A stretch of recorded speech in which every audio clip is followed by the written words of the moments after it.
Okay, boys. So this might be a fucking long ass video, but this is gonna be very value packed, and it's gonna be good. Like I feel like it's gonna be fucking good. Okay, because this is the shit that young men need so that they can develop themselves to become more of a masculine man. And this is something that like.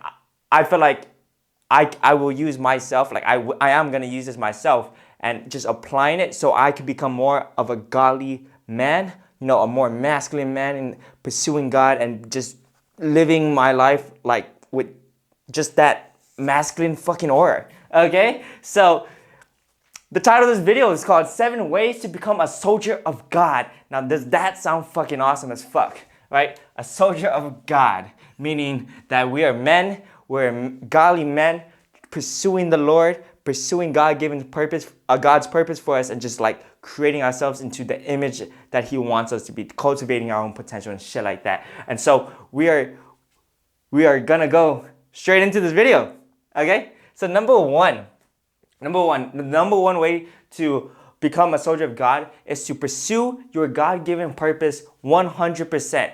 Every single video I hammer this in because this is the most important thing, is that you're pursuing your God-given purpose 100%. Because I truly believe that the pursuit of God, like actually pursuing God's purpose for you and all of that shit, that is what makes you more masculine. That is masculinity in a nutshell. Like when I start actually working towards, like, to progress towards my own God-given purpose, right? That is the more masculine I became. Like when I feel like my first purpose was to become a high school wrestler, the best high school wrestler all around.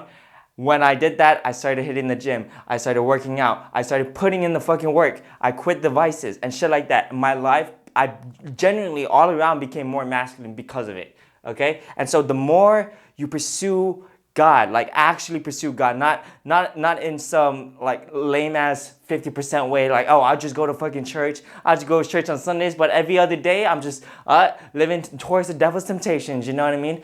There's pornography, I'll just do that. There's junk food or alcohol, I'll just do that. Oh, I'll give into sin and vices and shit like that. Nah. 100% from your diet to your career is focused towards your God-given purpose. That it has to be that way. The only thing a man pursues is his purpose. Nothing else. Not money, not fame, not status, not women, not anything of the world. It's like he pursues his God-given purpose. Because when he does that, God gives him he gives his generosity, and like all of those, like money, woman, status, all of those are just byproducts of him pursuing his God-given purpose. Because we hear it all the time. Like there's rich people that are depressed and shit like that. There's people who have slept with a lot of girls, but they're down there, right? Because it's that internal void doesn't get filled, right, with all the things of the world. Like the internal void can only be filled with your God-given purpose. Okay, so you cannot fill it with like all of these superficial things. So you must be pursuing your God-given purpose. You must. And the thing is, with every single person, it's different. We all have a different purpose, and so you must find it, you must build it by yourself. Not technically by yourself, but you're the only one on that path. Like my analogy before is that like God gives you a mountain to fucking climb, and it's gonna be fucking hard. Like pursuing your God-given purpose is gonna be hard, right? And you are the only one going up that mountain.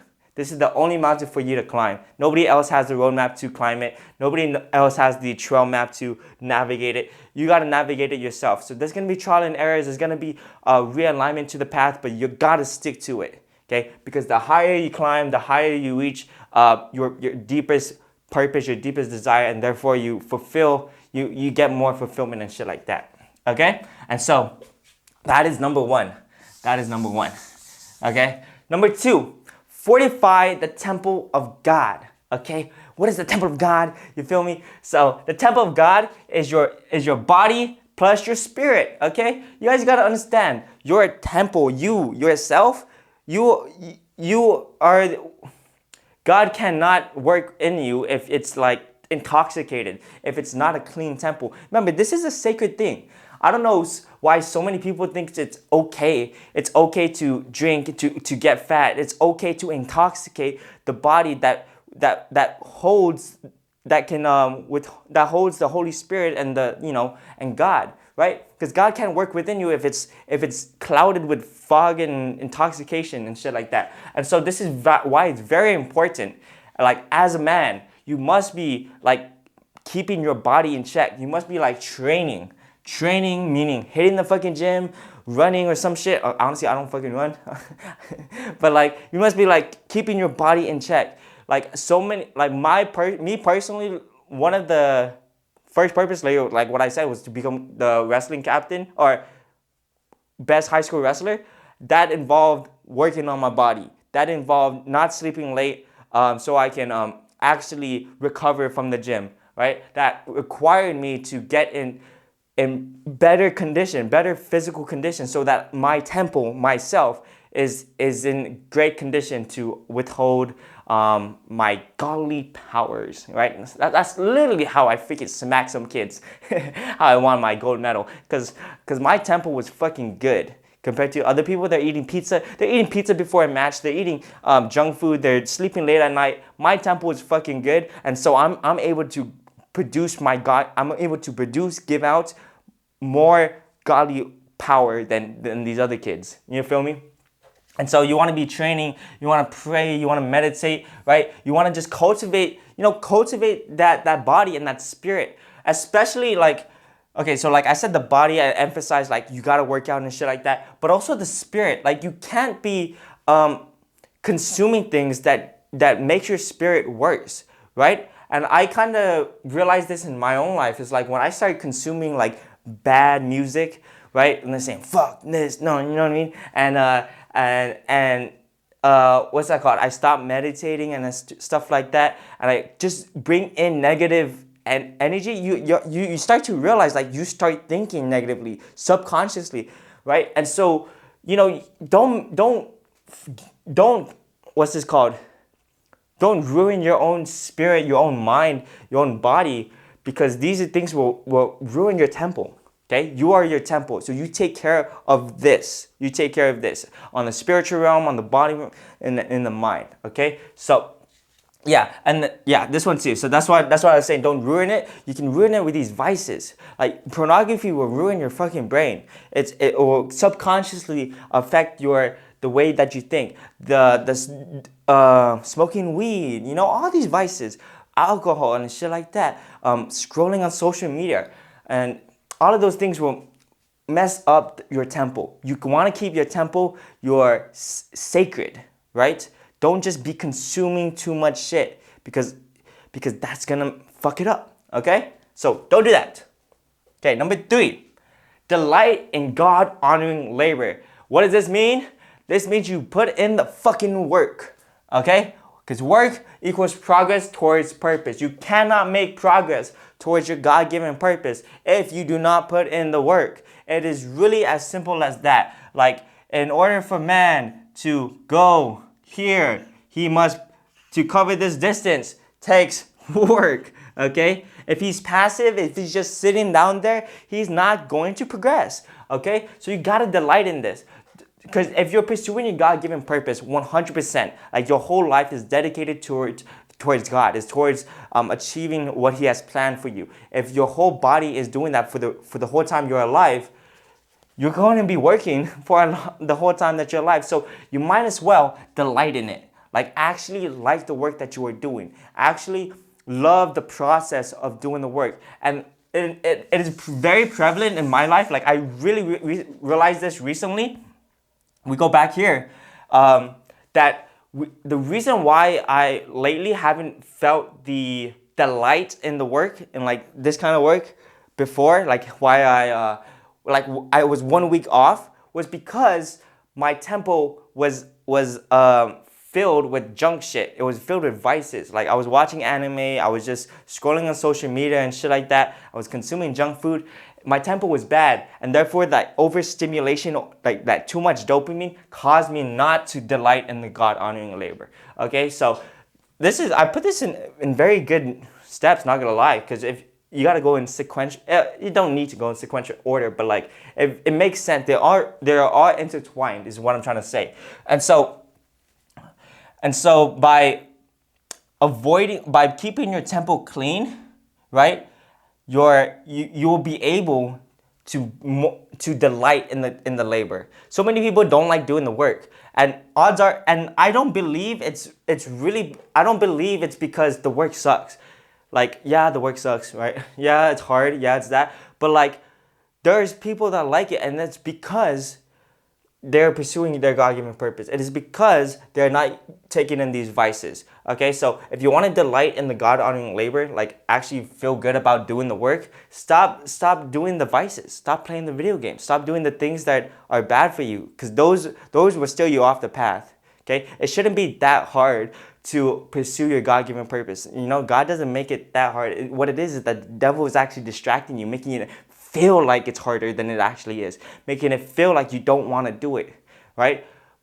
So you got to stop doing that. Okay, so actively seek to work, destroy the passivity, destroy that passive mentality within you. There's a little bitch inside of you saying that you shouldn't be doing the work, you should just relax, you just kick your feet back. If shit hits the fan, like things don't go your way, you should just jack the fuck off. That's a little bitch inside of you. That's a little devil inside of you saying that shit. That is not your God-given identity. Like, you do not actually want to do that.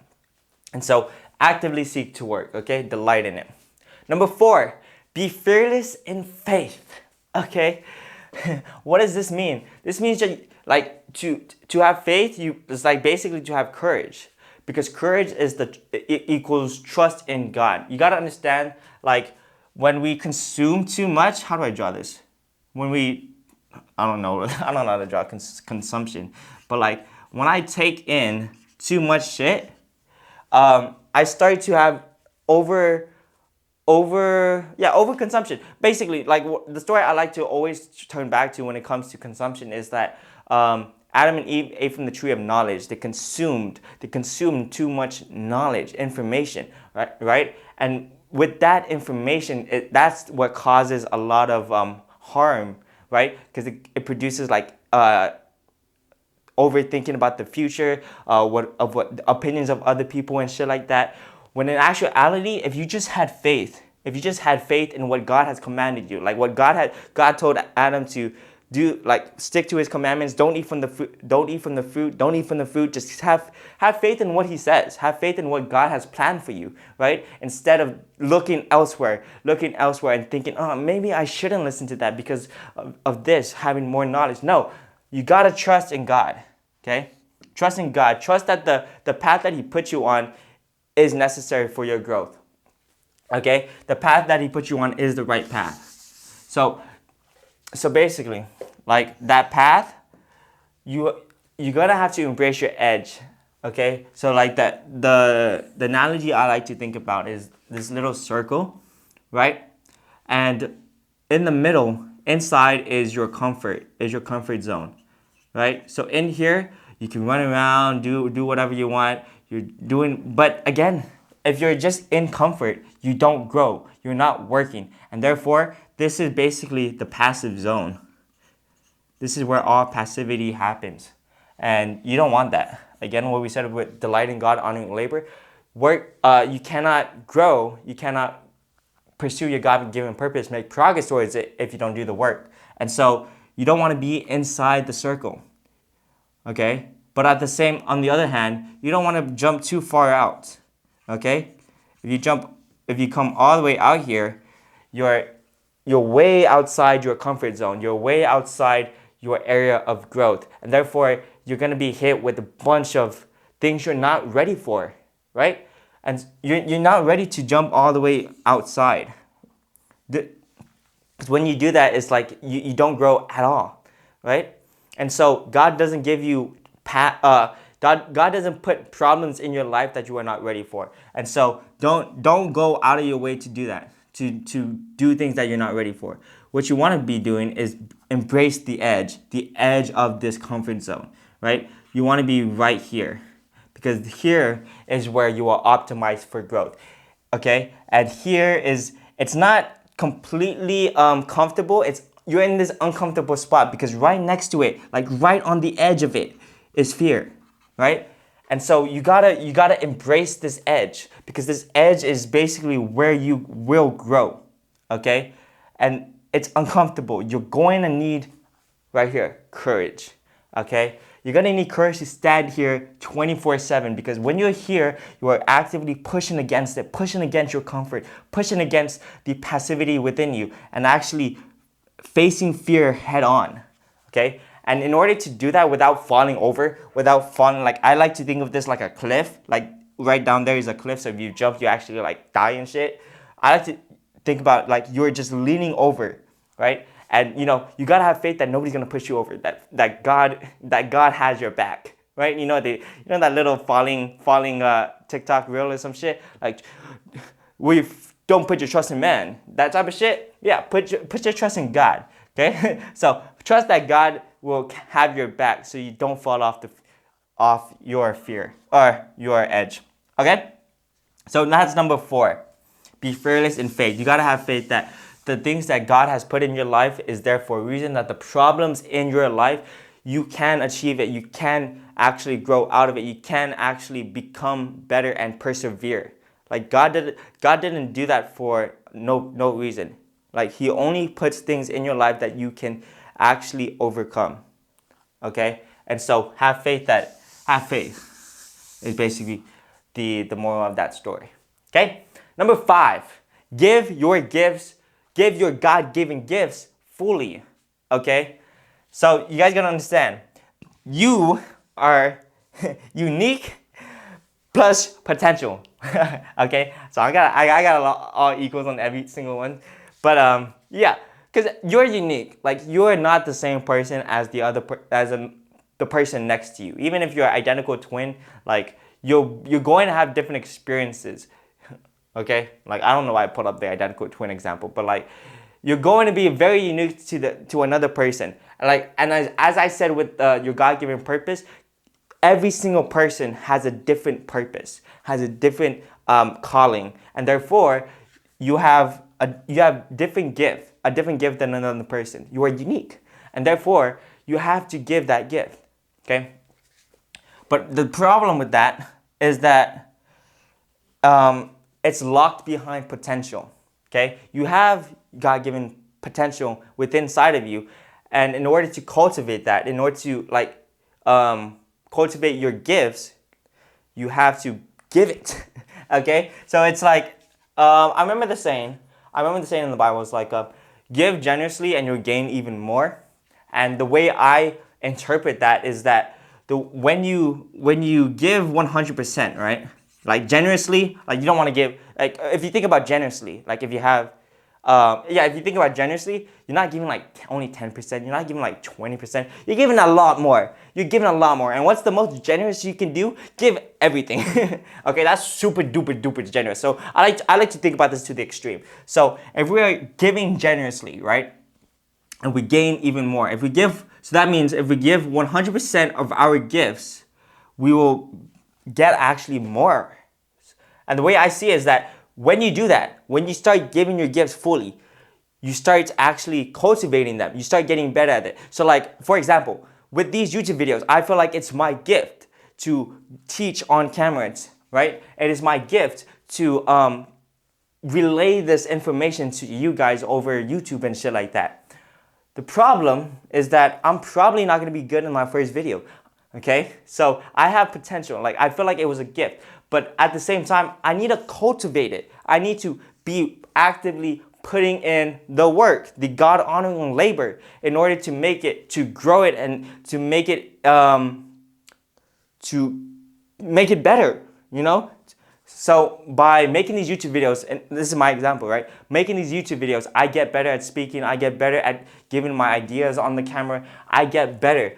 And every single time I give 100%, the next time will be better. Okay, this is like the little positive feedback loop that humans have, right? It's just a positive feedback loop. When you give 100%, you actually learn, you grow, you start giving, you start developing even more, and then you get more results. And with those more results, you give 100%, you do the action again 100%, you get the results, and it's just a positive feedback loop. And so that's what we want. Okay? And so you have a gift that you can give to the world, like God gave everything to the world. you are doing a divine action by giving, by creating some kind of connection, relation, right? Putting out into the world is basically what I'm trying to say. And you not giving 100%, you giving less than 100%, it's a disservice. It really is a disservice. Like, imagine if I didn't come at this YouTube video with actual, like, conviction in my voice. Like, I didn't give you guys my 100% with it. There's a chance that you guys would have not internalized it, like realized it, and would have not been on that God-given path anymore.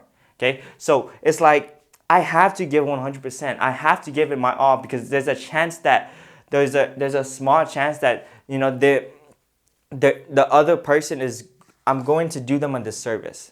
Okay, and I don't want to do that. I don't want to do that. I want to give my gifts generously. I want to give 100%. I want to know that I'm providing an impact into the world. And that is why we keep doing it. We keep giving. We keep giving our gifts. And okay? And so that is what we want. So basically, cultivate your gifts by giving it more. Okay? And if you, again, like, if I don't know what my gifts are, like, just give what you think that can provide value to another person, whether that be helping your grandma with their groceries and shit like that, or actually walking up and saying hi to somebody. Like, I always thought, like, one of the good mindsets that I had when it came to, like, improving my social skills and talking to people is that I would be doing that person a disservice if I didn't say hi and wave at them and shit like that. You know what I mean? There's so many times, like, I go to the grocery store and, like, I say hi to the cashier, or to the, you know, to the workers, or even to even an old lady next to the, not old lady, she's a lady next to the ice cream aisle, and I asked her which ice cream was good and shit. And, you know, you see the smile on their faces. It's like you're doing them a service, you know? You're actually brightening their day. And again, this is by giving, you're being active, right? By not giving anything, you're being passive. You're being passive. You don't want to do that. You want to be active masculinity. Be actively giving and putting out into the world. Okay? So that's number 5. Number 6, grow your presence. Grow your God-given presence. You guys got to understand that presence equals God-given intellect. When you are present in the moment, that is the time you can tap into your God-given intellect. That is where God resides. Okay? If God is eternal and the present moment is eternal, God resides in the eternal now. Eternity equals now. So, by you being present in the moment, you are able to be in touch with your God-given intellect. You are able to actually give 100% of your gifts. You got to understand, when you're in the future, you're not able to give 100% of your gifts because your mind isn't there. Your mind isn't there. You can't do anything in the future. The future is just a projection of the now, of what can happen now. The past is just what has happened now. You know what I mean? What has happened now. It's a recollection of the now. The only time you can do is right now. So you got to understand, by being present, by not thinking, putting your brain into the future, or just reminiscing into the past, by being where your feet are and actually here 100%, that is where you are able to give your gifts fully. That is where you can delight in the God-honoring labor. That is where you can actually make progress towards your purpose. So you got to cultivate your presence. Your presence, your attention, your focused attention is your most valuable asset. Okay? So you got to be able to cultivate that. Don't be that little kid that's like scrolling on TikTok and ruining his attention span. You want to be able to focus in on something, because when a man is able to focus in on something, he's able to put in the work on something. That is when progress is made. Okay, so like you guys are watching all the way to here, it's like 25 minutes. If you're here already, you have pretty good fucking presence. Like, you have a good attention span and shit like that. Odds are, like, the people have clicked off in the first 30 seconds and 30 seconds to a minute, their presence is not good. And so props to you, man. Props to you, man, for sticking all the way here. Okay, and if you guys want to know how to cultivate your presence, that's through, like, meditation. That's through reducing the amount of, fortify the temple of God. By reducing the amount of overstimulation you get from like Instagram reels, YouTube videos, and shit like that. Okay, you want to be here and now, like use your five senses and actually take in everything around you, like the depth of the depth of your voice, the inhale of your breath, like the chirping of the birds. You want to be able to be where your feet are. Okay, so that's number 6. Number 7, resist the devil's temptations. Okay, this is very fucking important. Shit, in my life, like I kind of realized, like, dude, I need to be resisting the devil's temptation, because you guys gotta understand that the devil doesn't work in a very overt manner, right? That is not a nice devil. That is too nice looking. Anyway, he doesn't work. Okay, I'll just put there. Looks like a cat. He doesn't work in an overt manner, meaning that he doesn't like outright make it obvious. He works very covertly. Covert, meaning under the radar. Like this guy will creep into your subconscious and make you weak that way. He's not going to outright like punch you in the fucking face. No. He's gonna kill you. He's gonna destroy you, like death by 1,000 cuts. Meaning, like one of the things I know, like death by 1,000 cuts, is bad habits. Bad habits. Like this is death by 1,000 cuts. You do one thing repetitively over and over again. Now you're stuck. Now you're caught in this trap. Okay? And like, for example, like scrolling on social media, right? You do it once, like, okay, I did it once, but every single day you wake up, you scroll on social media. It's a covert tactic from the devil, trying to destroy your presence as a man, trying to steer you away from pursuing your God-given purpose. You gotta understand, when you're doing these bad habits, right? That in essence is you not pursuing your God-given purpose, is you not working towards God's plan for you. And so what I put here is that the devil, it equals pulls you away from God. That's all he does. That's all he tries to do, is pull you away from your God-given purpose, pull you away from the Lord himself. That's all he's trying to do. Every single thing that he does with these bad habits, with alcohol, with all of the sins, is to pull you away from giving your God-given gifts to the world, from you pursuing your God-given purpose. So you can't let him do that. You can't let him do that. It's going to, and you got to understand, again, it's going to be so subvert. It's going to be, covert, okay? It's not going to be like, oh, I'm going to pull you fucking away. No. He's going to make you say, hey, come over here. This is beneficial to you. You know what I mean? It's okay to do this, you know? Don't worry, all your friends are doing this. Your parents are doing this. Your parents are saying it's okay. You know, so I can go into a whole new another video on how the devil tempts you, because there's so many different ways that I personally seen it in my life, like how the devil does that to basically steer you away from your God-given path. Because you have to understand, the path you walk is going to be narrow. It's going to be narrow and the gate is small. And so just little movement, a little steering, like he'll knock you off big time. Okay? You walking out of this, he will knock you off big time. Okay? So you have to resist it. You have to. So what I put on the bottom is you got to lean on God. Like what I put here, lean on God. Have faith in his doing. Like, you might not be in the, like, you know, you might be tempted to do these things because you don't have the results that you want. You don't feel like you're making the things that you feel like you're supposed to. Like for me personally, I feel like I've been making these YouTube videos for a long time and I haven't made the progress that I want. But like, you gotta stick to it. You gotta lean on God. Know that it happens in, what they like to say is that it happens in his timing, not ours. And so you got to stick to it. Keep on the path. Stay on your God-given path. Do not steer away. Do not steer away. Okay? And so that is the 7 ways to become a soldier of God. By doing these things, you will be like a masculine motherfucker going through life like a godly man. And I know I'm like cursing like masculine, but like I'm just trying to say, like, it's awesome. It's very awesome to be a soldier of God. And it's something that I personally am trying to do in my own life. Like, I'm not saying that I'm a perfect soldier of God, but like, it's something to cultivate. It's something to grow into. It's something to pursue. Like, we want to pursue God. And so this is the 7 ways to become a soldier of God that I personally came up with. And personally came up with, but it's very powerful. Okay? And so, yeah, that's it for this video. I hope you guys enjoyed, found some value in it.